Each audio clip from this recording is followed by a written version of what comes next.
are in Honolulu, Waikiki. This is the Royal Hawaiian where we're staying.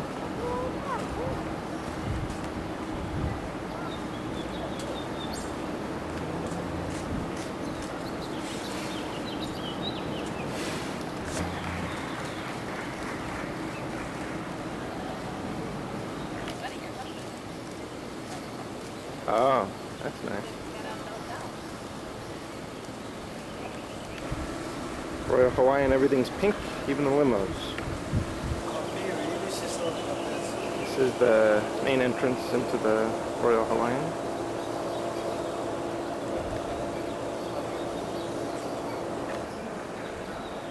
We're on the second floor. I think one of these two rooms right there. One of those two rooms is ours on the second floor, right there, overlooking the garden entrance area. We're on Waikiki Beach, right in the Mai Tai bar, right outside our hotel. There's Mommy. Hey, Mommy.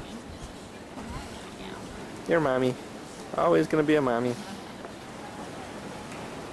Outside the Pink Palace, Royal Hawaiian.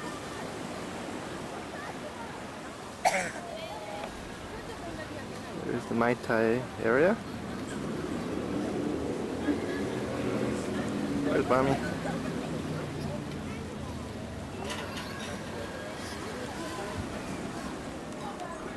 I just figured out that that's Diamond Head. Right off Waikiki Beach.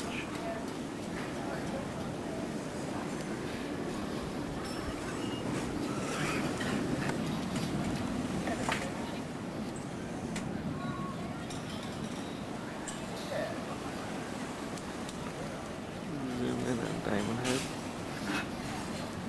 Some stuff way up the top there.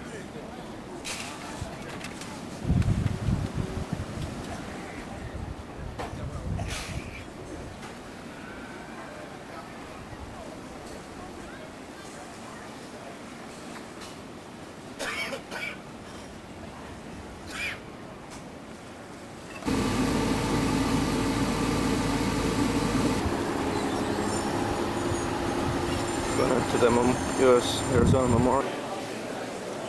It's a mural of the USS Arizona.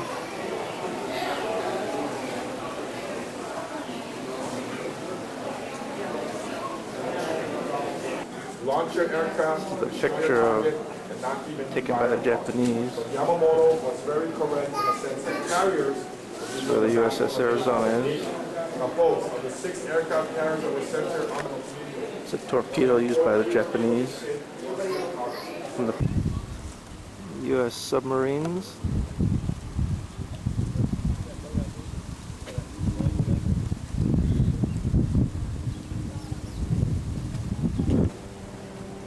It's the Arizona Memorial.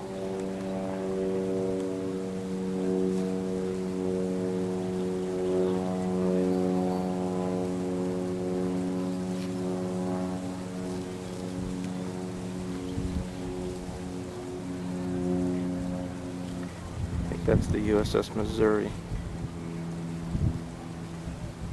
We're going to go on after the Arizona Memorial.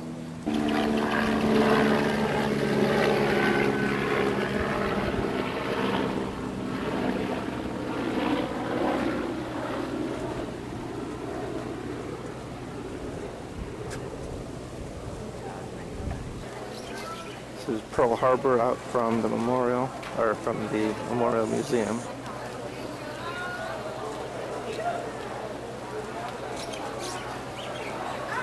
USS Arizona, Missouri.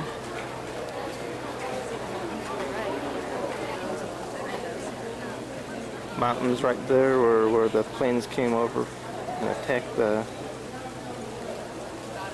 all the ships. That's where the planes came from, and it was like 20 miles after they were shooting through its head.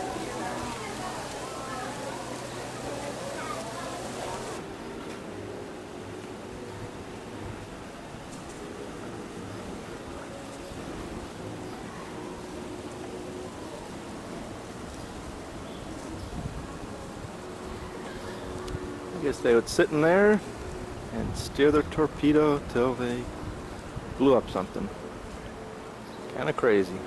In 15 minutes, the first wave of 183 Japanese airplanes had departed from 6 aircraft carriers.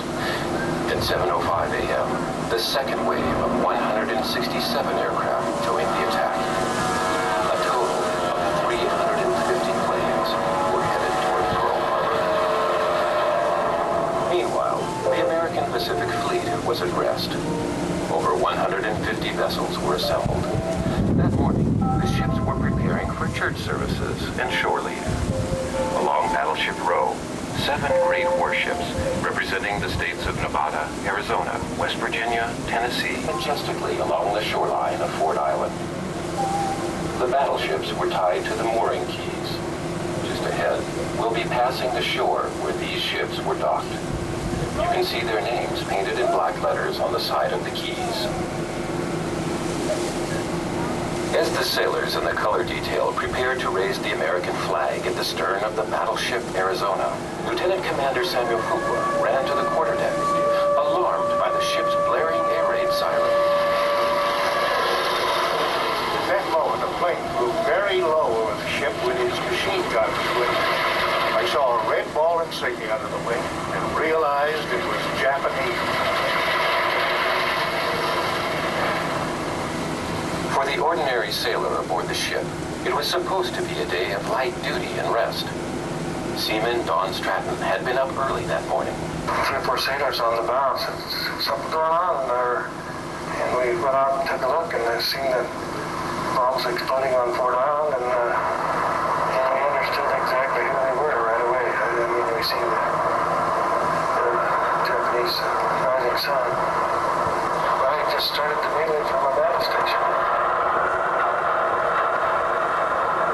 Flying high above Pearl Harbor, Japanese wing leader of Zero fighters, Lieutenant Yoshio Shiga of the carrier Kaga recalled, As soon as each plane got to the bay, I saw the water splash. There were barrages here and there from the factories on the island and from the ships around the island. Only 15 minutes into the attack, the USS Arizona was destroyed. The ship and most of the crew were lost in one horrifying moment. The forward magazine where ammunition was stored blew up, and the ship erupted like a volcano in an overwhelming explosion.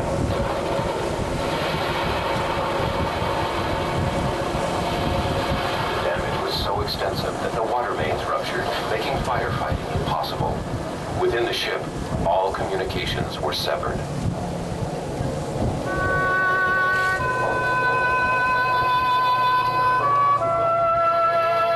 Unlike the ship, the idea for a memorial was never abandoned. In 1949, the Pacific War Memorial Commission was established. In the years following, various fundraising efforts, along with congressional support, led to the completion of the USS Arizona Memorial in 1962. Fittingly, it was dedicated by the Navy on Memorial Day.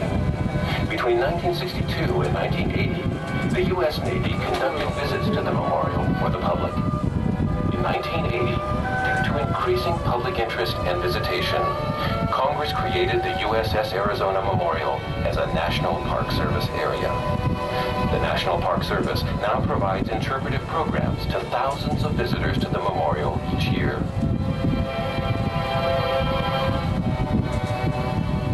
The memorial's design is unique. The architect was Alfred Price. He designed the memorial as a place of serenity and contemplation.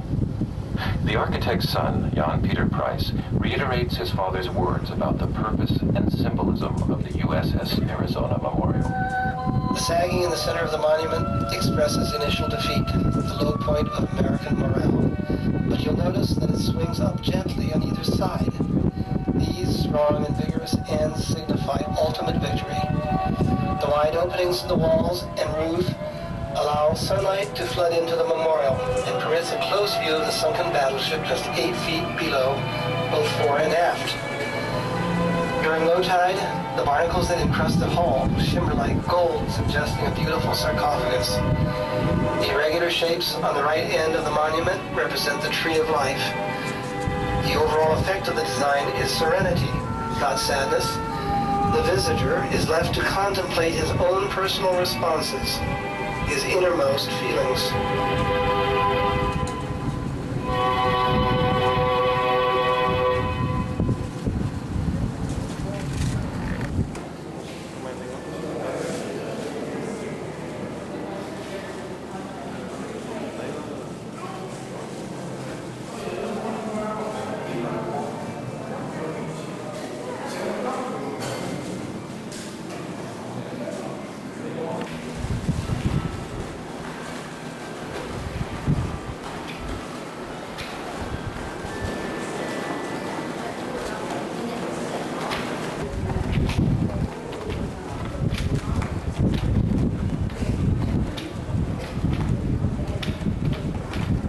Missouri.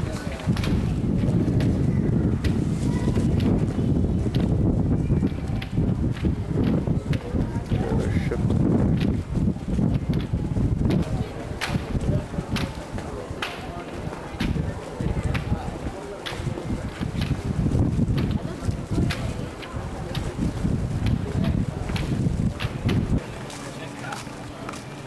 Alright, the Battleship Missouri.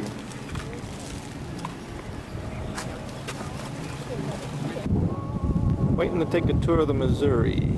USS Missouri battleship.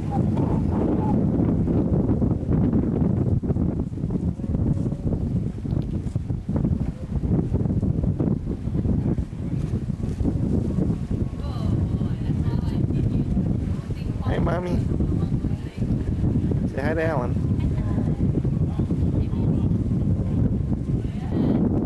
That was on January 6th. She was completed January. She was launched on January 29, 1944. And of course, when she started, it was 11 months before the attack. And of course, she was the third of the full Iowa to start construction at the same time, but ended up being the last one to finish. And of course, the full Iowa class, one of the large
And of course, part of the weight is that she's got 2 anchors, one on the bow, one on the starboard, and they weigh about 31,000 pounds. The chain that links to that is 1,125 feet long. Each link weighs 110 pounds each. You can see where all the weights are really at. First wheel on the top is for the ones that lowers and lift the anchor. The first 2 in the front gives you hamper. Each of these chains are always colorful. Yellow, blue, and red. And each random is a different color. So that's how they know how far it's going down. So the minute they want to stop, they put a handbrake right there. Okay, and what Missouri is known for is what makes her very special is her speed.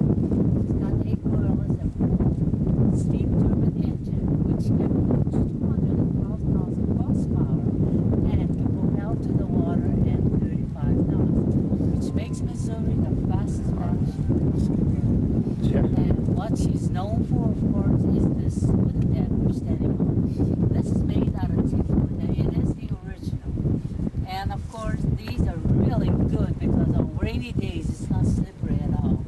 And of course, 53,000 square foot is all screwed down to the steel below, so you can just imagine really quick. It gave quite a bit of insulation for the men, for when they don't use the ring, but just having the wood between the metal really helps. And of course, the reason why they went into this wooden deck is the gunpowder that we use on the 16-inch gun, the big giant marshmallow, this is by the turret down there, okay? Now those things used to be covered with silk. So whenever the reason why they put silk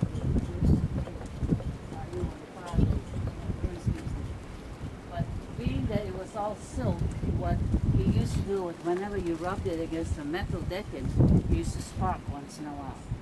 So that was when the Navy put a stop, and whenever you have great big guns with this type of boat, the gunpowder, you have to go into the wooden deck.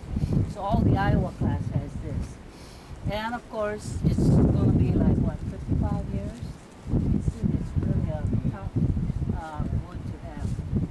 Okay, now let's see. Now, another part of the weight, of course, is these turrets that we have. Turret number 1, turret number 2, and the third one is on the stern facing the fan field. Each one of these barrels weigh 239,000 pounds. Each of the turret weigh about 1,780 tons. And of course, each one of these barrels can fire 1 projectile every 30 seconds. 2 rounds per minute per gun.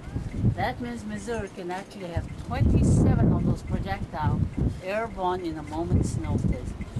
Now, with 6 of those gunpowder that weigh 110 pounds each, so with a total of 660, you can send the projectile to a pinpoint accuracy of 23 miles away, which is what we have at Diamond Head. So when a crane is coming down, you can see the tip of Diamond Head sticking out. From here to here is just about 23 miles. And it can reach scary at times. When you think you can go that. And of course, to get that direction, they did use an analog computer that dates back to 1920. And those analogs are still being used today. So you can see some of these computers really go back a long way. Okay, now let's talk a little more about the Now, as I said, each turret is about 5 stories high. And it requires 77 to 110 men to load and operate each one of these turrets. And the bobette, which is the lower part, is the one that turns our barrel either the side rod this way or the other way to fire. It always fires on the side, okay? So let's go down a little further down there. I'll show you the arm of that turret. They just got through filming. They're still working on it. And they use just part of, they're not using the word Missouri, because Missouri wasn't ready yet. So what they do is like, they do a lot of boxing at the time. They did it right here. They'll set up a different part of the ship. All what they wanted to. So it shows a preview on some of the. So when you see it, it was really exciting. And they used to bring all these warships, the ones that is. We have about 20 decommissioned ships on the other side of the island. They brought here and they basically they were bombing those. Oh, wow. It was really neat. You know the way how they do it, They put a barge with all the fire, propane like And the minute they don't want it, poof, poof, poof, they just turn off all the fire. And all the smoke is gone. And that's how they make the movie. And it's really neat. And you see the planes just coming by in the back, you know. But then when you look in the film, they actually are like bombing that, you know. Yeah. It was really neat to see that. Of course, we had about 8 Japanese the plane flying all the time. So it was a mess. Every time we stopped, we had to stop the tour. But it was really, and one of them actually fell when he was trying to land. He hit the top of the coconut tree and ran right into the ground and just went rolling around and rolling until she lost her wing. She lost all the fins, and it was just the whole body itself, you know.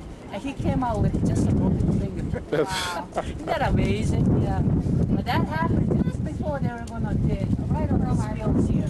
Pearl Harbor, yeah. And so they started to use, every once in a while, show it on TV, what Pearl Harbor is going to look like. So it's pretty exciting, you know.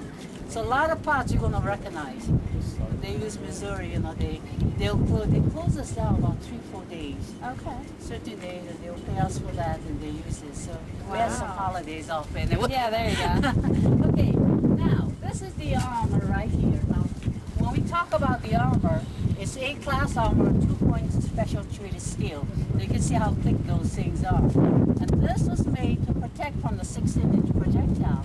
The reason why is that the one I showed you weighs 1,900. That is your high explosive. Now the armor piercer one weighs 2,700, and it can come through up to 16 inches and then explode. Or it can, the second one can go to about 30 inches of reinforced concrete and then explode. So you can see how powerful those things are. And it takes 6 of those, of course. Those are the gunpowders right there. So you take 6 of those for each projectile. Now you know how many shells that they fired? Like on the side of the ship, side on the stern, you could see a number 289. Well, that's the amount of shell that this turret fired just during the Desert Storm. And together with the 3 turrets, she fired 783. And of course, at that time, she fired also 28 of the Tomahawk, which we started learning about the Tomahawk when CNN started talking. And that is when Missouri just went into this Tomahawk thing. And of course, during the Korean deployment, during the 2 Korean deployments, she fired over 7,000.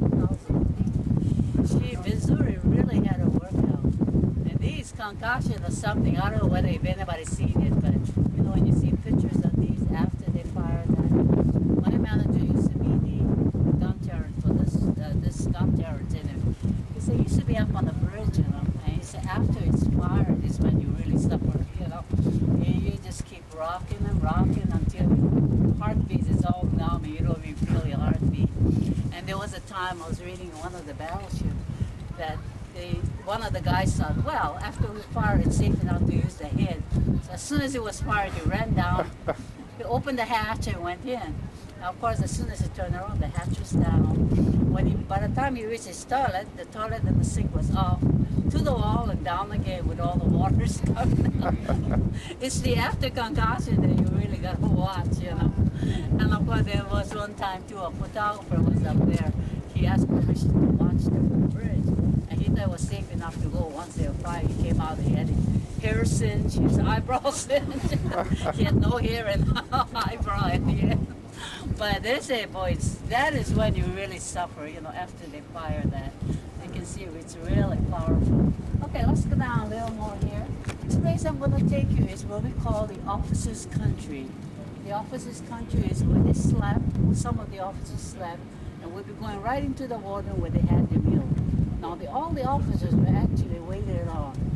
You know, what they do is they enlisted men go through the long line, pick up their own food, and but the officers, what they do is they sit down and they're actually waited on. But end of the month, they add up the bill and they split it among the officers. They had to pay for it. Oh, wow. The enlisted men didn't have to. Okay, so sometimes you get paid more, I guess they take it back. The officers had this meal, and that's where all the meals were cooked in the back alley right there.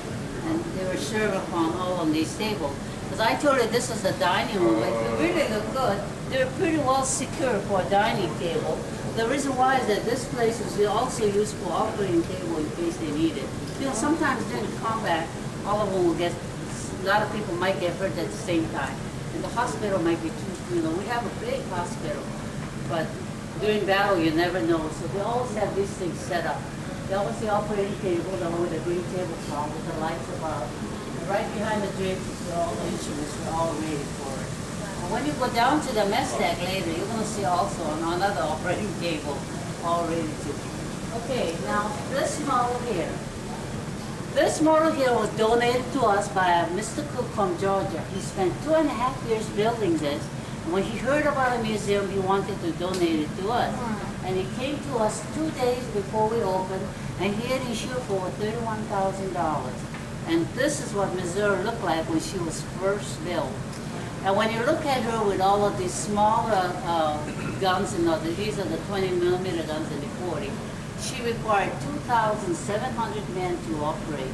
There was 132 officers, 2,400 enlisted men, and the 16 Marines.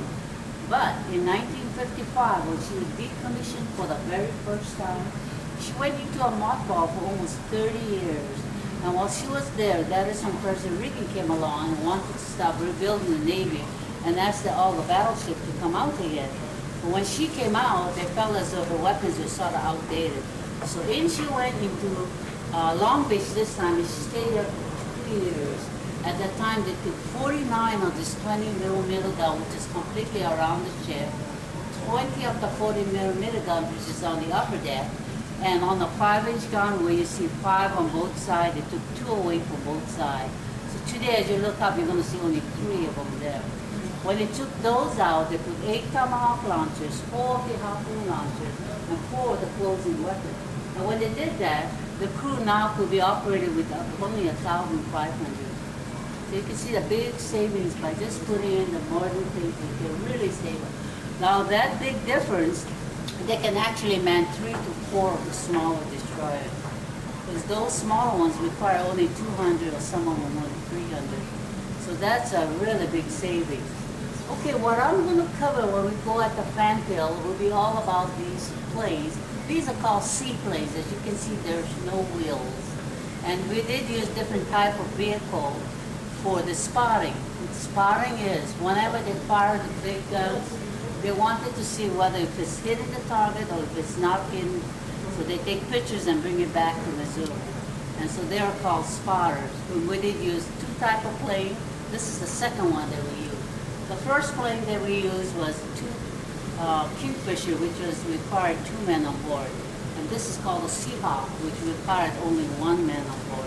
Then they went into the helicopters and the RPDs. So I'll explain that when we go back, okay? Another thing I like to explain, history is from here to the end of the stable. In the corner, we have a video that goes on for 2 minutes that later on you can come back and relax after the tour. And it will tell you all about the Missouri and maybe some of the things that you wanted to know. The world map that you see here is something unique that you're not going to see on any other ship. When they first came aboard, they found 3 artists that started painting right on the bulkhead. As they traveled and when they visited, all the places being painted in. As they went along, they found more artists. They kept up pretty much. They even put the, you remember every Navy man here? No. Well, that's what they go to near the entire picture that the equator, crossing on the equator. They go through a harsh, it's worse than those high school ones that you hear about. Now these people, when you never did pass the equator, you have to go through initiation. That initiation is like a wall to wall, wall to wall, wall to wall. And what they do is, one of them would dress as a king napkin. They dress exactly like a king napkin. There will be baby wall, which is the fattest one on the ship. They put salad all over his tummy and sit to the diaper, and everyone had to come up and kiss his stomach.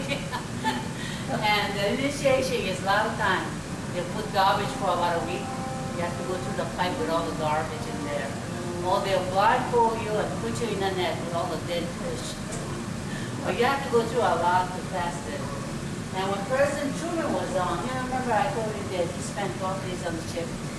Well, instead of doing before they went on, they heard that he hasn't seen that initiation. So they picked him up and then they did it so he could witness somebody to see they have the experience of seeing the earth. So it's quite interesting the things that they have on the ship that we read about. Okay, so this is something that you just not going to see on any other ship. That's interesting. And this is what it looks like when you far the 16. Look how awesome it is.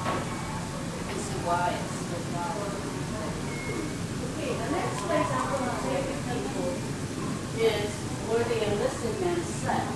And that is, of course, before the new type that was put in, they used to sleep in acid, which is 5 feet.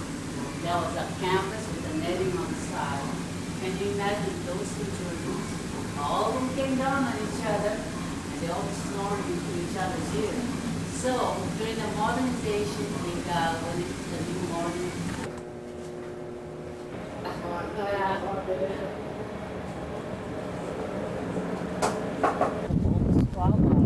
So they asked the Missouri come here to help. While she's sitting here, all of a sudden you see this plane in this way. And you can just imagine all the gunfire being fired off which is on the upper deck, and the 5-inch gun which is on the side.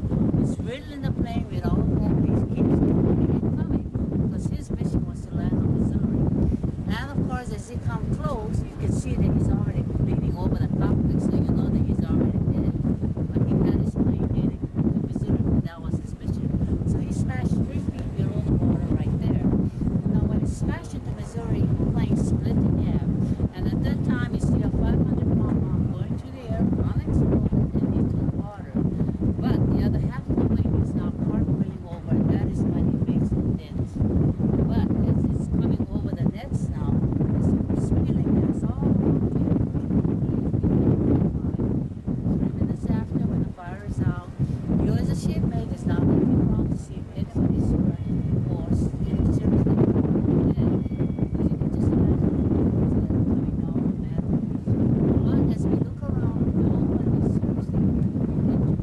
But as we look up on the 40-mil window guns on the top, on one of these mounts is the upper half of the base of the gun stuck on one of the mounts here.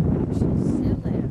And his machine gun from this gun is stuck in one of the barrels of the gun. And when they went up there, nobody was seriously hurt or injured except for the remains of the kamikaze. The next day, which is April 24th, is the day the first Roosevelt passed away all of a sudden. And Truman is now being sworn in as President of the United States. That morning, Captain Callahan, who was the first captain, is now ordering these sailors to give this kamikaze a funeral with the American flag.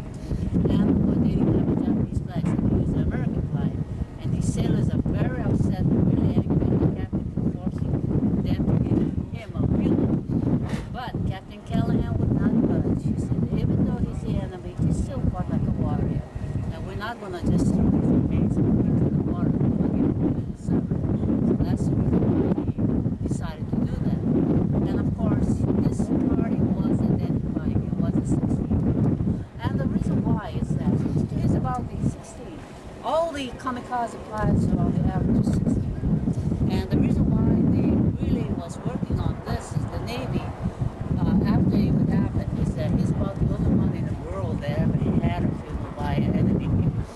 So what the Navy really wanted to do was to let the parents know that he did have a funeral. And they finally did it. So just recently we heard about it that he did identify and they let the family know that he did have a funeral. But anyway, this is done now. So as Truman was being sworn in as President of the United States, they were committing the body to east of China, which is almost near Okinawa. So that's where it all happened.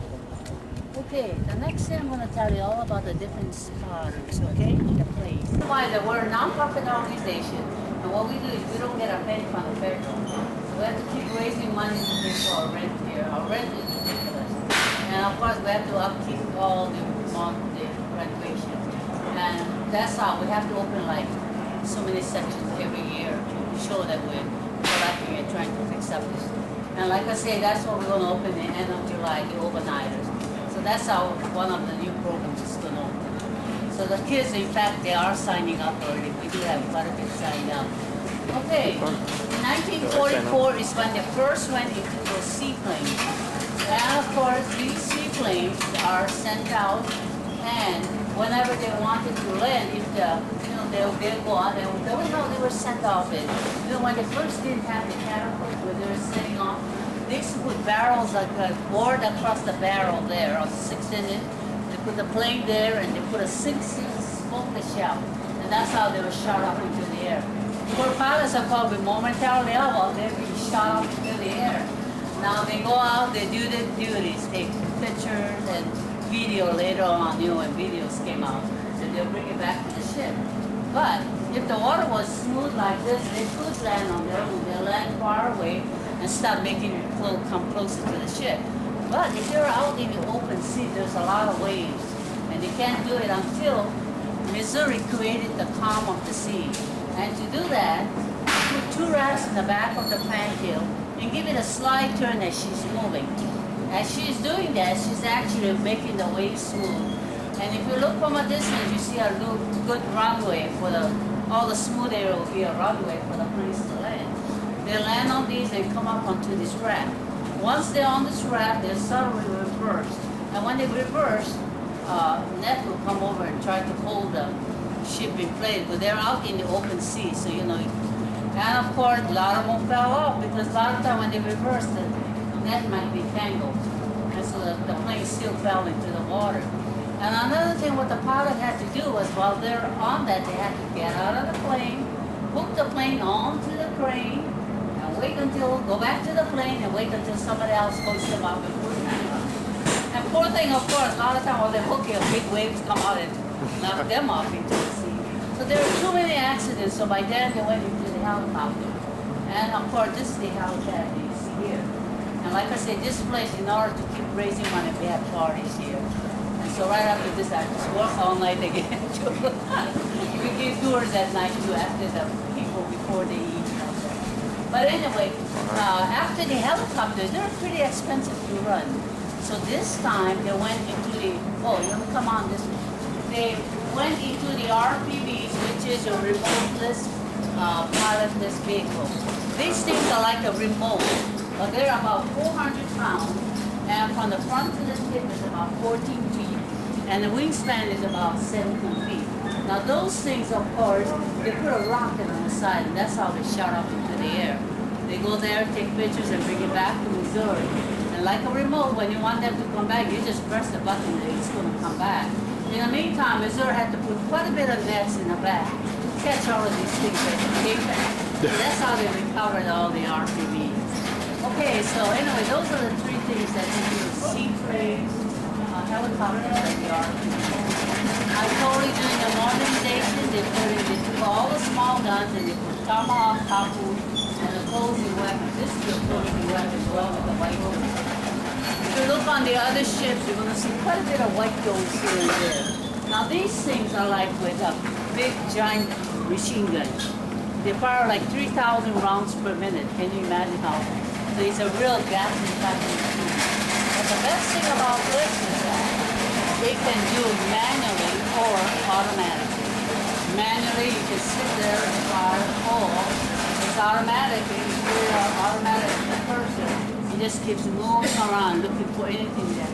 All of a sudden, if it does catch a torpedo or anything coming back, it's back and starts destroying that. The tomahawk, let's go look out there. We'll look at the tomahawk launcher. She was just talking about.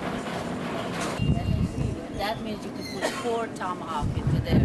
You've seen a big tomahawk out there. You want to come this way to the man? Yeah, you don't get hurt here.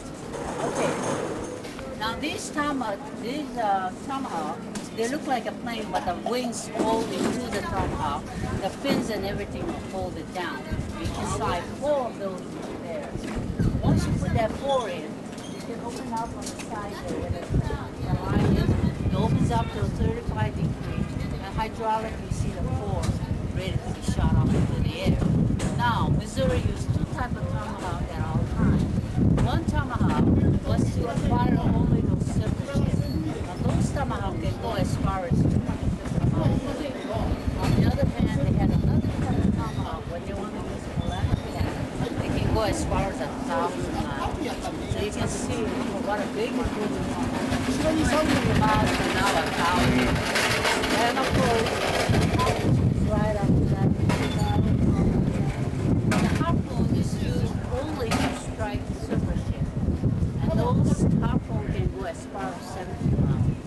So that's the difference between the tomahawk and the harpoon. And so, those are the three things that you put in the modernization. Now, we're going to the Combat Engagement Center where they fired off some of these things. It can't be fired off from here, but during combat, usually they do everything from the Combat Engagement Center. And on the way down, anybody seen the movie Tora? I know a lot of you might, and of course, that story is about a father and son that have rented that plane on December 7th. They rented this plane, and when I think the son was going to fly, and they were flying from December 7th. That one they were shot down by the Japanese, and of course they recovered, and the plane was all fixed up. It was in the museum to recent, and they made the movie first, and then went to the museum. But they found that movie was great, so they brought it here instead. Okay, up there. Yeah. Those are the Tomahawk launchers right there. So this is where they like to run everything. This is the battle room. Yeah. Firing the gun. By the captain. Wow. This is. Running out of battery.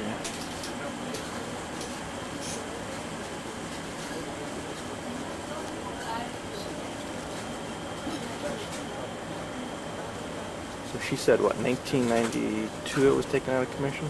Okay, so find yourself a seat. The reason why is that if you have the light, yellow light, or the light, you can see the ship from far away with the water. With the blue, it sort of blends in a little better.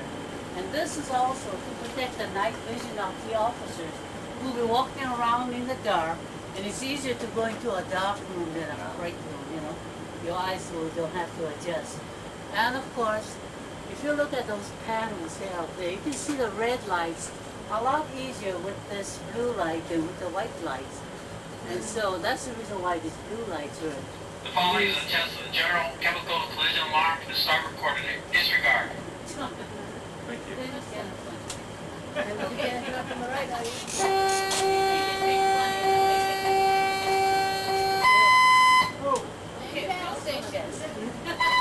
Those things aren't too nice to listen to. Test complete. Guard all further alarm. Okay. And these horns are also very special. It's used only in operating room and rooms like this. So you people don't get shocked, whenever they have the thunder and lightning, So that's the reason why they use this type of horn. And of course, our captain of the TAO is sitting right here. And of course, the TAO is the only man aside from the captain that had the key for the Tomahawk to release all that and the Tomahawk. And so, he'll be right next to the radio and the telephone handset. So you have to keep answering for things, okay? And to have a great view of the display ball, which is called a vertical fly. And of course, you can see Missouri is right there in the center of that is Missouri. And what it is that anything that came within the circle, as soon as it starts coming in, is when they have to stop it. And this dates back to the World War II days, where the sailor would be in the back writing everything backwards. So when we read, we can read from this way. Because one of the words star is on the display. It's spelled there. But anyway, they write everything so we can read from this way. And of course, as you can see, those other triangles are submarines coming in. And they'll identify with the triangle reference to show the enemy or the enemy or the friend. Now if it was an enemy, then he'll have to start deciding whether he wants to open up the Tomahawk. But he'll go there and start opening up the Tomahawk launchers or the harpoon launcher and get it all ready. As soon as he wants to start firing, then he'll order the Tomahawks, and those are the ones who will set up all the Tomahawks. These two are the ones that set up all the harpoon. Okay, now, the first panel there is called the SPS 49, which is your air search radar. This second one here is the SPS 67, which is your land attack radar. This right here is your dead reckoning tracer, and what it does is make a paper trace of Missouri wherever she goes. You know, a lot of times that way they kind of keep track where she was with the picture. And the computer in here dates back to 1928, and what it does is the navigation is taken by the course and speed of the ship. So what it does is this computer will be attached to the wheels upstairs, and what it's doing is sending beams on the bottom. So when you look there, when they're operating, you're going to see beams, the speed and the course of the ship. And that's how they figure out everything. You keep drawing the picture of Missouri, where she was at what time and all that. So this is it. And so these things are still being used for today, whenever they want to paper trace off the ship as they travel to a place. Okay, and this of course will show you how Missouri is facing at all times. It will keep up with that and then show which way it's going, east-west, you know. So if you know when it's firing, which way to fire, where it's going to be fired from, which turret. This will tell him how the turret is facing at that time. These are the first two turrets in the front. This is the one in the back. So in case you want to say start firing, you know, east-west or whatever, turret better be facing the right way or you'll be going off the wrong way. Okay, the air controls are, of course, worked out of those two panels right there. Every little dot that showed up there will be the helicopter or any kind of plane. And right away they'll be identifying the stone switch where they stop reading it to see what it is and start identifying right away. If it was the enemy, you'll let him know right away so he can start firing. Okay? Now, as I told you, this was the Admiral's quarter, and this is where the Truman slept, where they had all the meals. But on September 2nd, this is where the General MacArthur wanted to make his grand entrance. Grand entrance, of course, is this used to be the Admiral's quarter. You'll go to the end of the portholes there, and be looking down at the surrender deck to see if all the people were ready for him. Now, when you go down, when you want to make a grand entrance is, if you want to show the strength of power, you always walk from the top of the ladder down to the people. You always go from the top down. And if you want to show the protocol being the main man of the ceremony, you always show up at the ceremony, the last one, and the first one to go. So that's what it is whenever you want to show your power and that, okay? Always same way, right? You want to hit from the up, down. Okay, the next way we'll be going down the part here. And along that hang is where, well, this is where they had the closing weapon, the white doom. This is where you can fire it up. I'll probably took that away. That way you We're up early this morning. It's 10 to 6 in Hawaii. Trying to catch the sunrise. It's a little cloudy. I think we're still on Chicago time.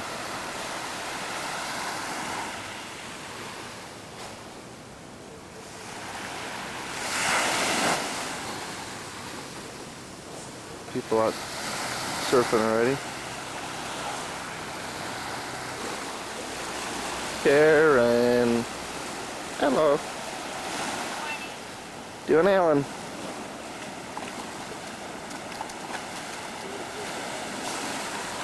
Run away!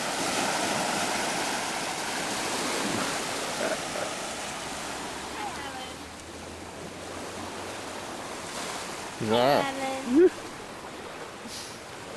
Oh.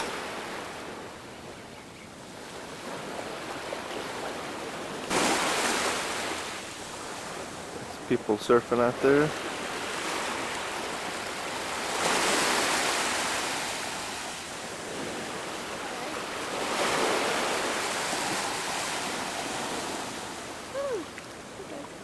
Waiting for a good wave.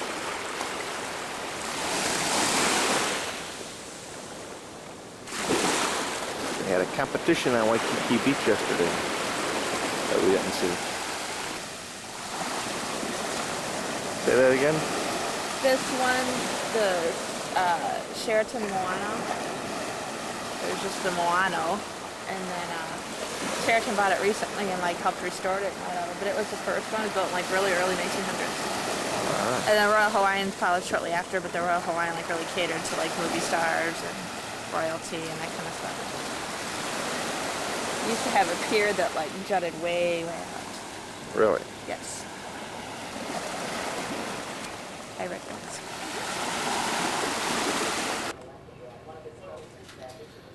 Now we're at the Renaissance Wailea Beach. Right on the beach in Makapu beachfront hotel. Very pretty.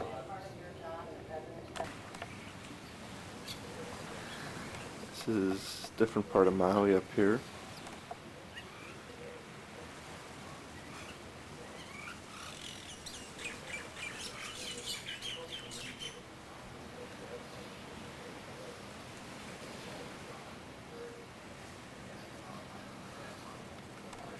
It's real hazy with there's another island up here. And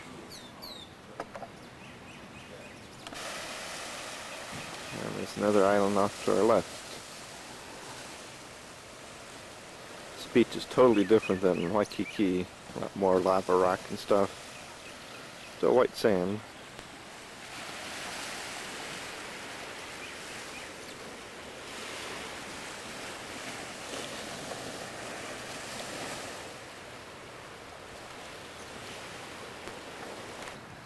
Got our own private swimming pool in this area.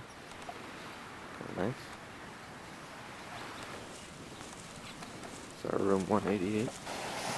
Today I'm going to go try some scuba diving for the first time. I think what I heard, what they told me yesterday, we're going to scuba along this reef. You can see a diver's buoy there with the flag on it. So we're going to scuba all along here. And then there's supposed to be another reef farther out, like maybe right there. It's a little change in color. So that should be fun. Looking forward to it. Another place we were thinking about going snorkeling, but I don't think we're going to right now. Right here is Molokini. It's like a half-moon crater sticking out of the water. It's supposed to be really good. Scuba diving and snorkeling.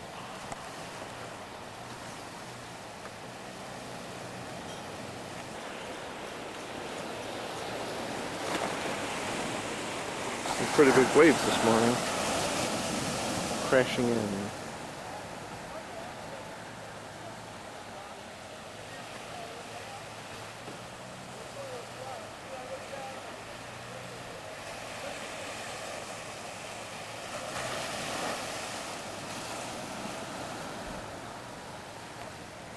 Real hazy again today.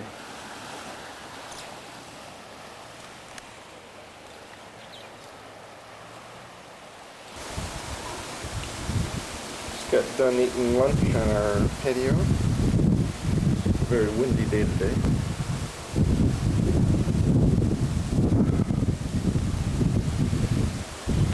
A little cabana set up, people lay down.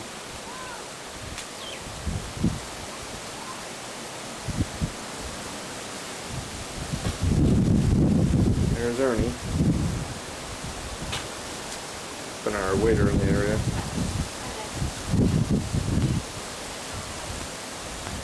There's Mommy.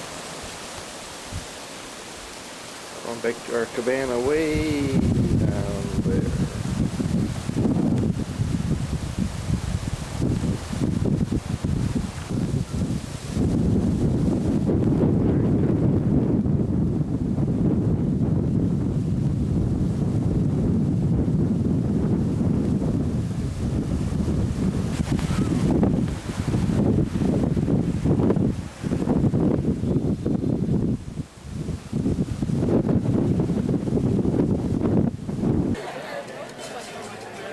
At the luau.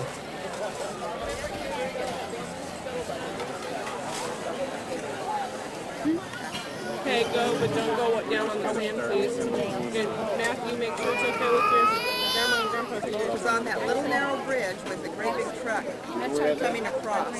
He knows exactly. I know exactly where And it it is. pushed him. It pushed my dad up. Luau is proud to present a T-Hopney production.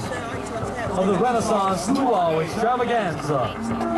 Tonight we honor Maui, the demigod, for whom our beautiful island is named, and his many wonderful deeds for the people of old Hawaii. His great deeds to the earth, finding the secret of fire, and pulling up the islands from the sea, are all described for you in the ancient style of storytelling, the hula kahiko. Yeah. What you got? That was quick.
This is the magic land, the rainbow's end, a dream you will find here, next door to paradise. A love that's lost its way, can't find a friend. So many different faces, of many different races, my island dream embraces one and all. This is Hawaii, my wondrous land.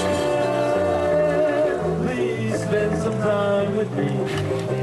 I am the Coral Sea, oh, right next door to paradise. This is Hawaii, next door to paradise. This is the magic land, the rainbow's end, a dream you will find here, next door to paradise. A love that's lost its way, can't find a friend. So many.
you sound a lot better on a full stomach.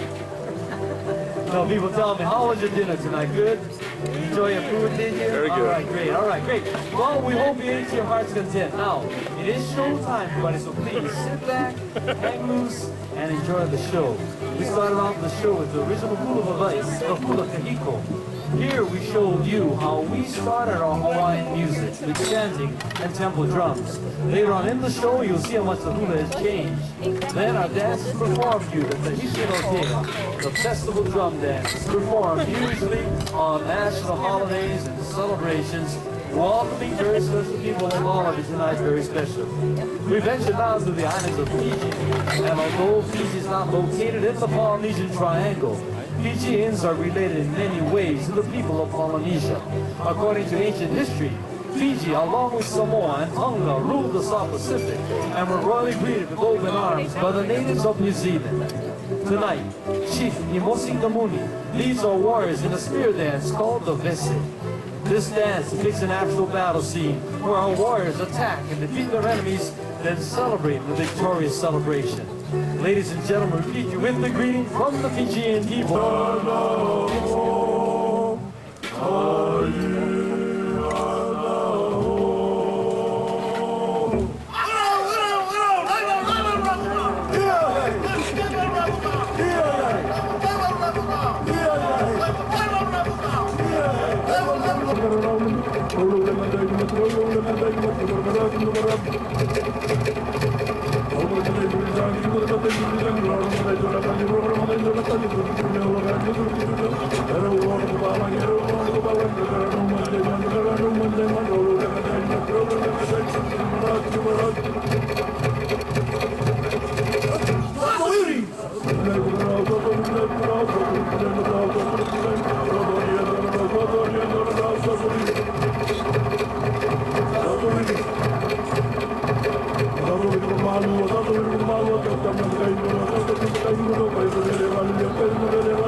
For you. Here are ladies with the sexy dancing, the Yamparima.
everybody. Hoppa, hoppa.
Playing patty kick.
Come on, people, let's give a big round of the amazing Hawaii.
Captain Juana.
Once again, ladies and gentlemen, from the islands of Samoa, Hawaii, and the Seaman Oki, the awesome Firelight is Hawaii.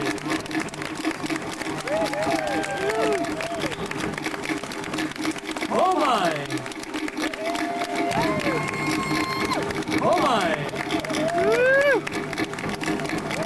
Come on, let's bring it back up, round of applause. Truly one of Hawaii's finest. Hawaii. This is the pool area at night.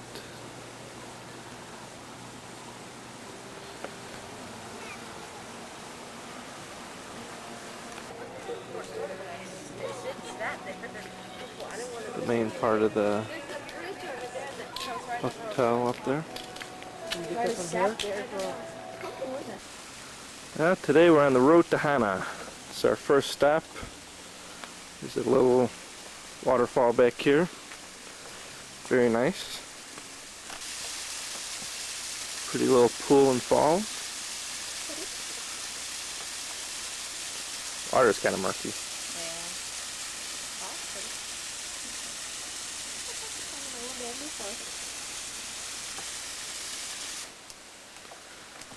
Pretty flower, crab claw, something.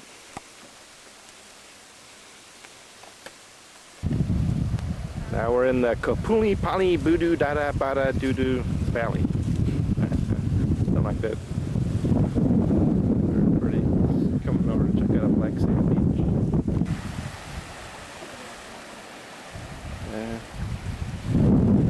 Black Sand Beach.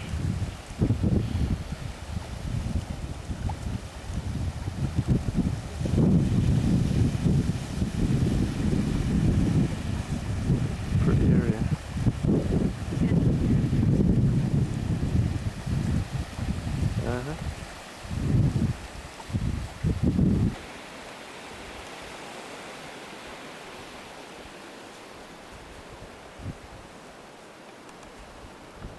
It's been a little rainy and cloudy so far in this trip on the Hana side.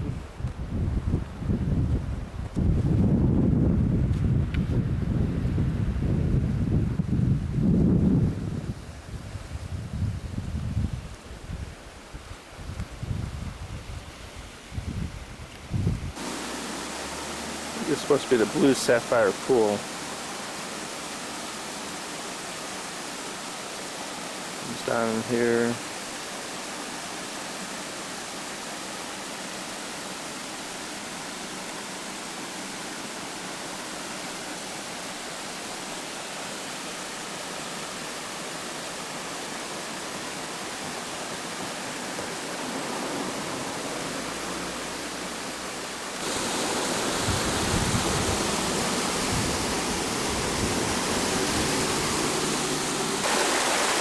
The blue sapphire pool.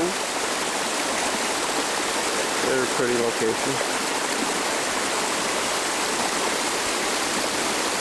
The water is really clear.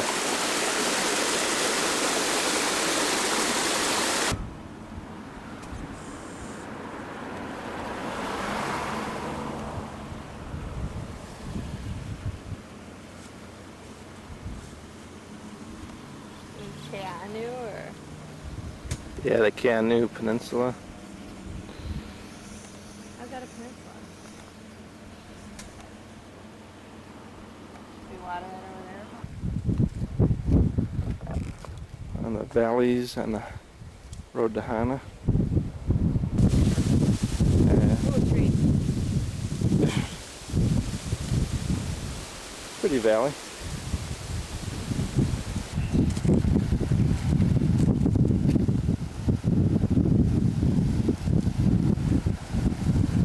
Now in Hana. We're almost to Hana. Almost to Hana.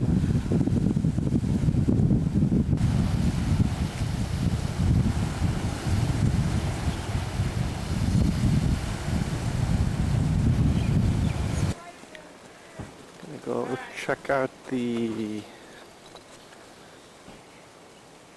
Wainapanapa caves. Something like that.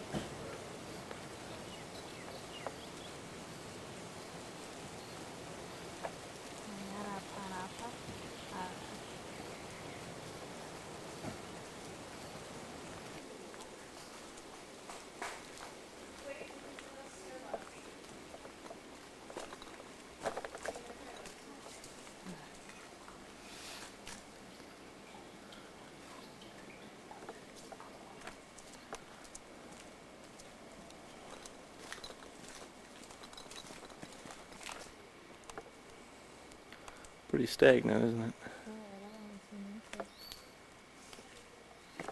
Oh, you're coming down the cave road here into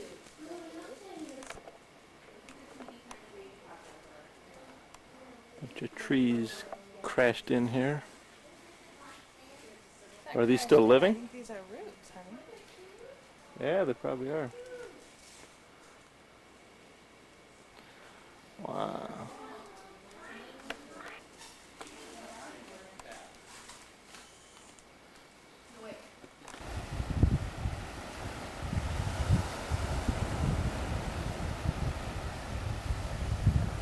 Different vantage point of the black sand beach.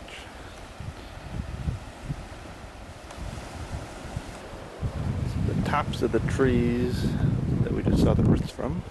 There's a vine or something. Yeah, it's like a vine, yeah. Pretty flower on it. Just notice an avocado or papaya or some kind of fruit tree. Maybe a papaya. Right out by the car.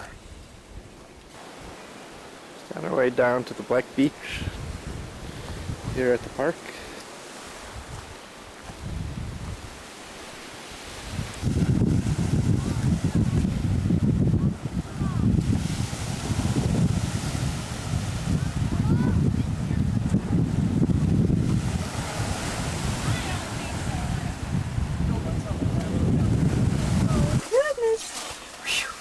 Oh, that was really scary. Oh.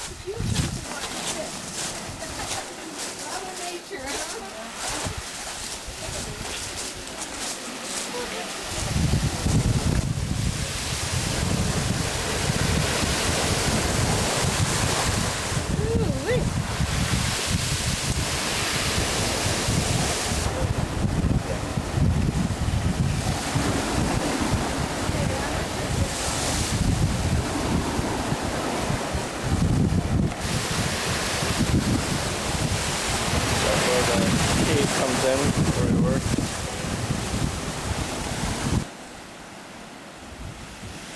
On the Black Beach. Pictures of our feet on the beach. Karen's feet on the beach.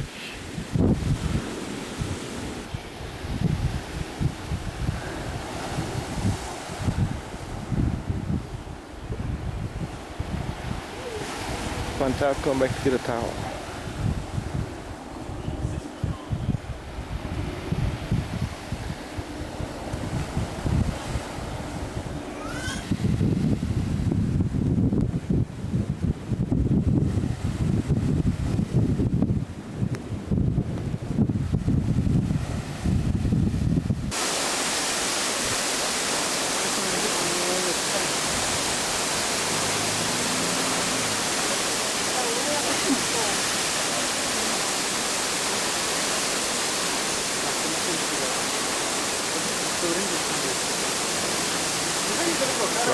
more famous falls in Hawaii.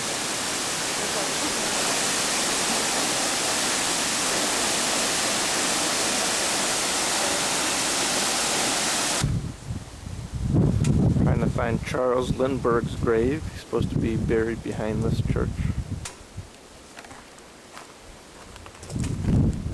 Banyan trees or something. Look like it is massive.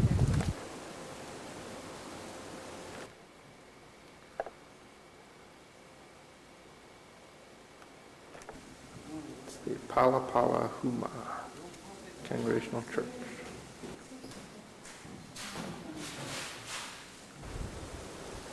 Graveyard off to one side.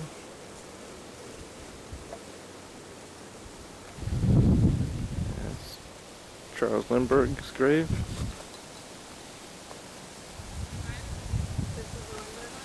Yeah.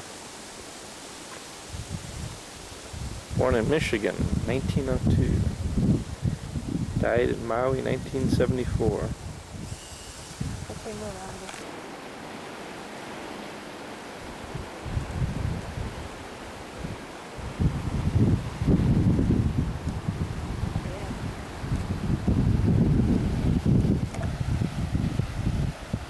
Out past Lindbergh's grave. There's a little park over here. Beautiful ocean view.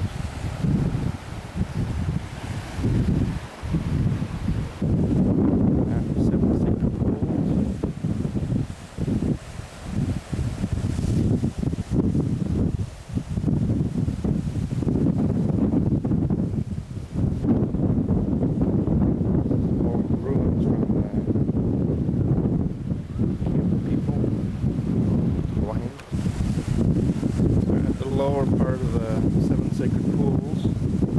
It's like about a 1.5 mile hike up toward the top of the top pools. This is the lower pool. People swimming.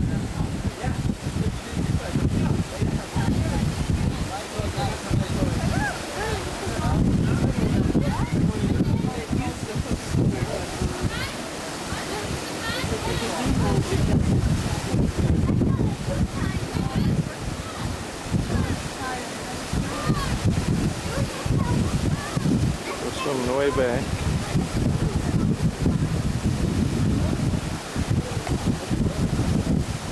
Kids jumping off into the pool.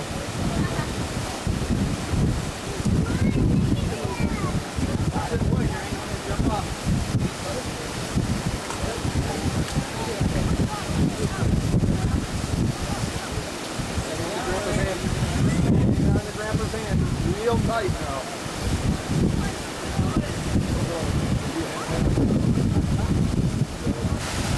Different angle of those two falls we just saw. One on top. Huh?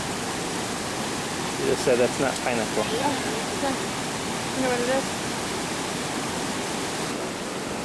That's where we were all the pools are. Everyone's swimming. And it goes up to all the way back. This is the side jacuzzi off the main river. Another part of the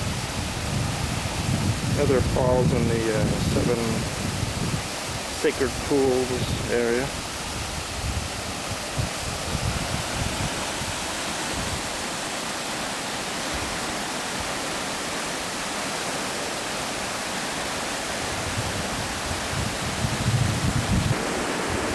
Oh, is it anywhere? Two of the palm trees on here were planted by 2 sons or something.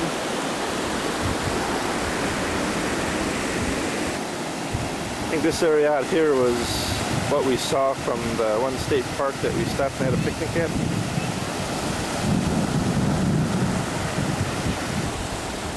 Puppy on the beach just getting some sun.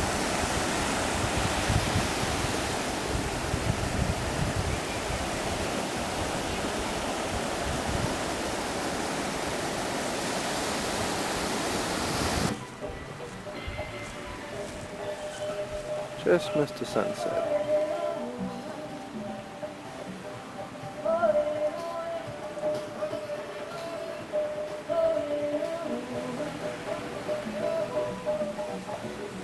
Just got back from Hana to a very pretty sunset.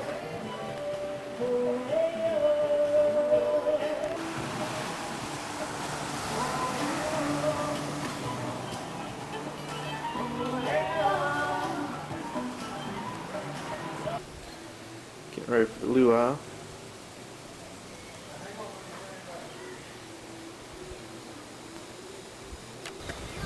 Some of the grounds of the Renaissance Wailea Beach resort that we're staying at. It's beautiful.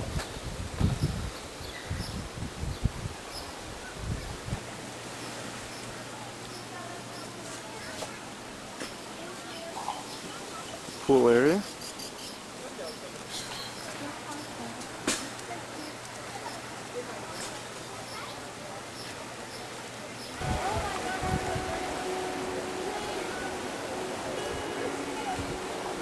This is where we're staying over here in the Makapu Beach Inn, or beachfront area.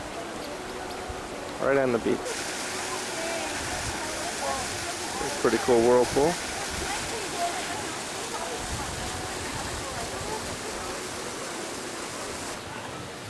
This is the Maui Onion, one of the restaurants right by the pool. We've eaten at a few times.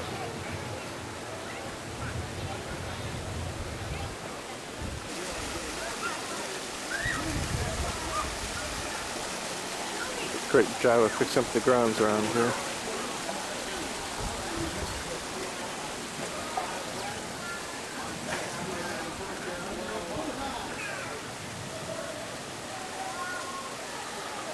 Got a pretty stream, kind of a Japanese setting coming through here. That's a big goldfish.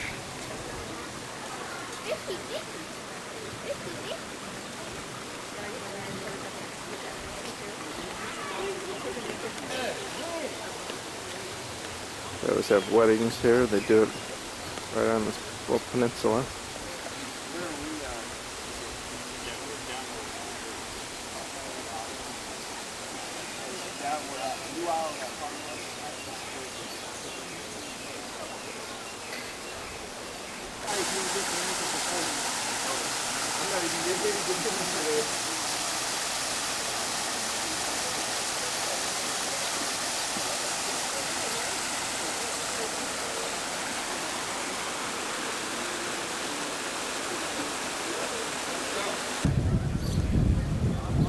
Pretty statue of a whale.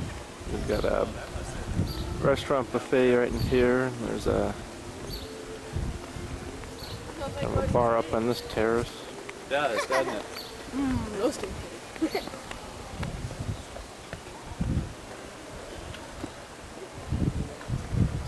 Goes up into the main part of the lobby resort.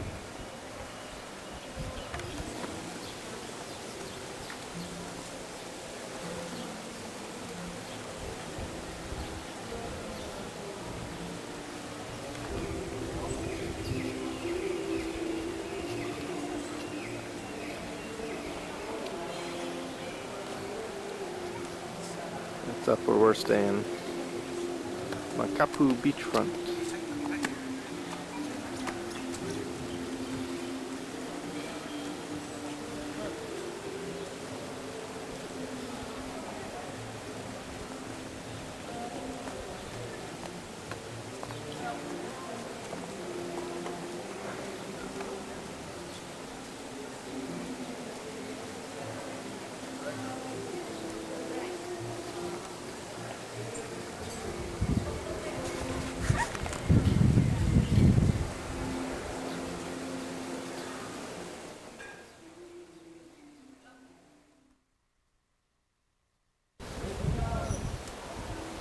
The story tells about how Maui was raised out of the ocean by the god.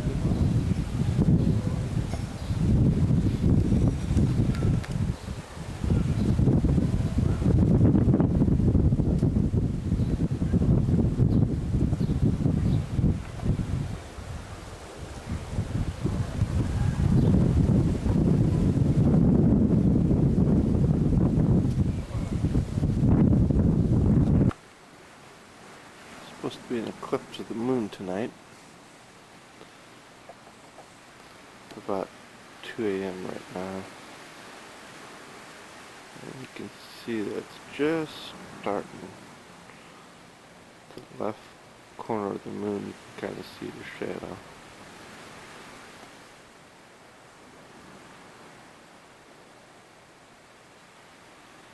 So we're gonna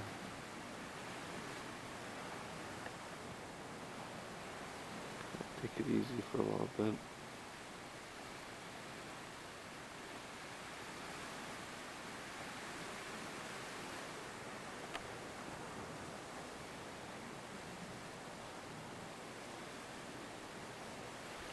A little bit cloudy out now.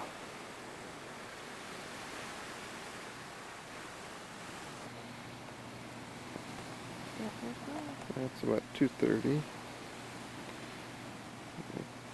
Eclipse is starting to take over about halfway. Kind of neat. Sit down on the ocean in a hammock and a pillow. A blanket in the middle. Have fun. Don't know if you'll be able to see the moon here, but you can kind of see the red. You see the palm trees up to the right, top right, kind of make out the moon.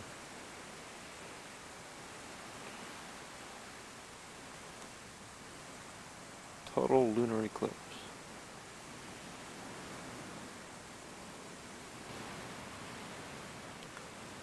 Clouds keep going in and out, but should be a pretty good view of it.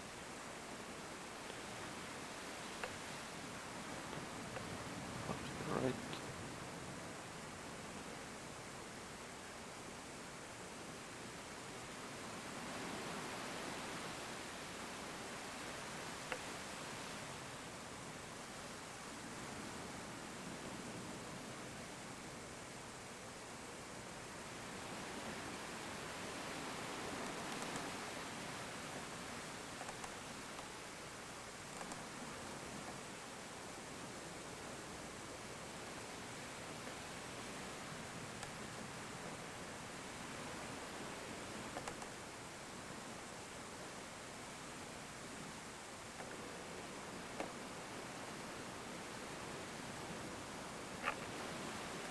There's a good view of it.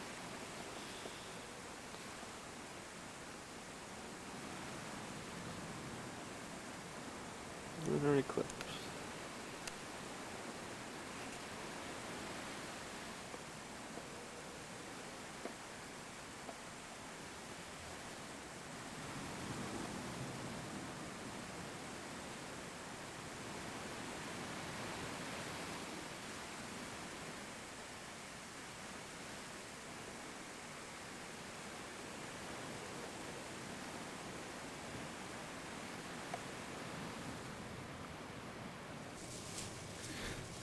We're just packing up now.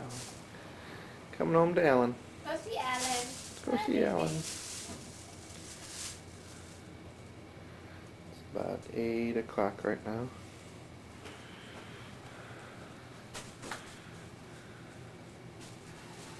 That's a big king size bed.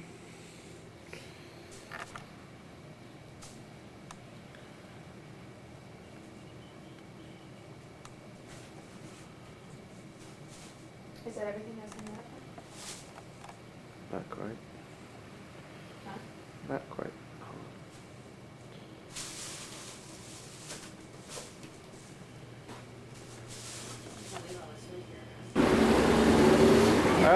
We're still in Waikiki.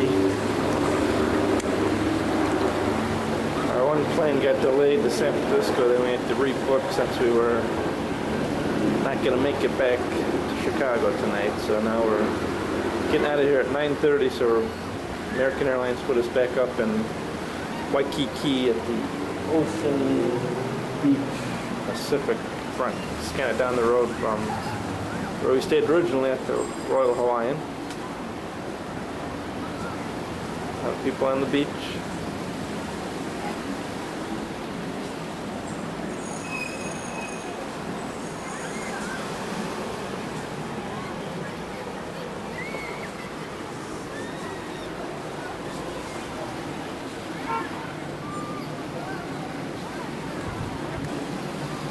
All the surfer dudes out on the beach.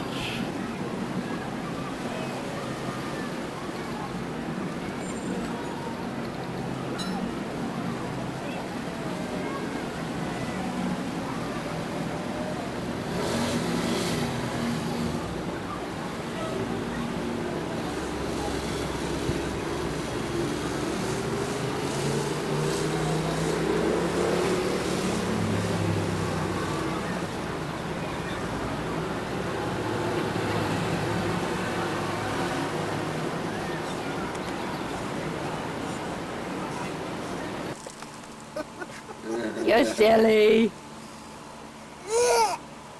Splash, splash. You getting some water? Hello. I like to Yeah. drink water.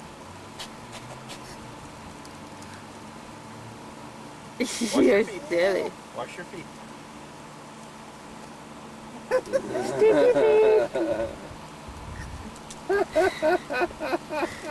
You're funny. Whoops there. Take a little break here now. We're breaking the action.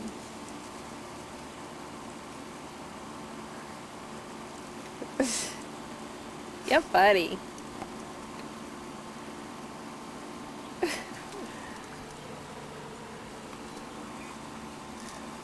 Wash your feet. I like when he picks his feet up and try to keep them. Try to walk over it. Bye bye.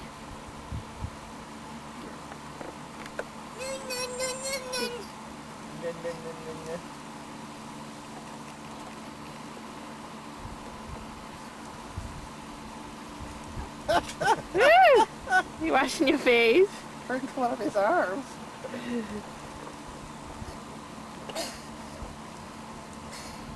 Whoosh. It's a big drink. You gotta run through the sprinkle. Hi. Dad just putting like elbow grease behind this. Huh? You're just It's putting keeping him from turning it on to you, is what Dad's doing. probably. Yeah. Water in the grass now? Nope, water on the island.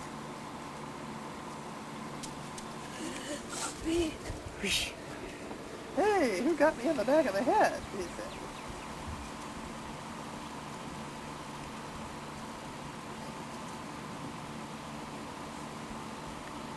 Yeah, now your clothes are all wet, aren't Let me go get a towel. they? Yeah. Bye bye.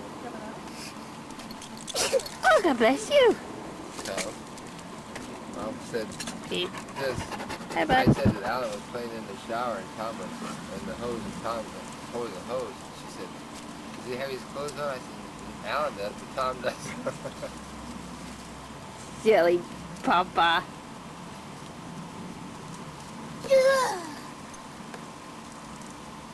Hi. Hi, handsome. Hi, oh, you're gonna get me. You're gonna get me. You're gonna get me. Hi. You wanna see yourself? Whoops. Hi. There's Alan. You're looking at yourself. You're so cute. You're so cute. How'd you get so cute, Alan? Ooh. Comes Grammy with the towel. Hi. Oh, those puppies are being crazy. Bye-bye. Bye-bye. Bye-bye. Oh, big step.